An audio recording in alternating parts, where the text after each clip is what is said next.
But make no mistake, these policies are on the ballot. Every single one of them. It was a mistake.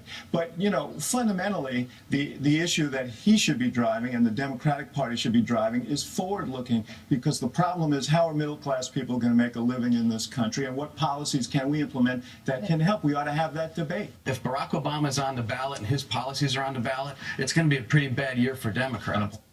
Well, President Obama's statement that his policies are on the ballot is reverberating around the country, as you can imagine, for Republicans. Gallup has a new poll out. If this vote for the candidate sent is a message to President Obama, a message to support, 20%, message to oppose, 32%. You can see the breakdown from 2010, which obviously was a big Republican pickup. That phrase, that soundbite from President Obama, is now used in a couple of ads, prominently featured, one in Kansas, and you look at the Real Clear Politics average of polls there. The Independent, Greg Orman, is still leading Pat Roberts, and you can see there the breakdown. And then the other place this ad is hitting hard is Kentucky, with the Senate Minority Leader Mitch McConnell running, as you can see in the average of polls, about 4 points up. We're back with the panel. Okay, AB, you look at that Gallup poll. What message does that send to you?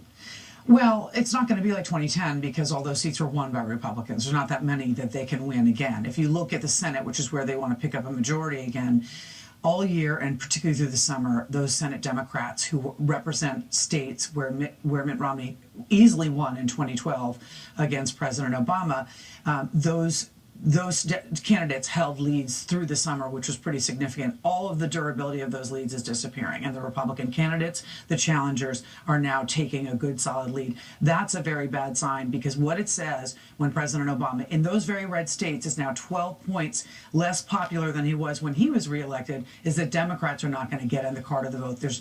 You see that in the polls. They're not motivated by any of the one issue, and they're all scared, they're all anxious, and that vote is going to be depressed. Charles. Can you imagine if you're a Democratic candidate running in a tight race, and your one great theme is, I'm not Obama, and you're trying to make the race a local race? Republicans, of course, are trying to nationalize it because of unpopularity of Obama, and he comes out and he makes this statement.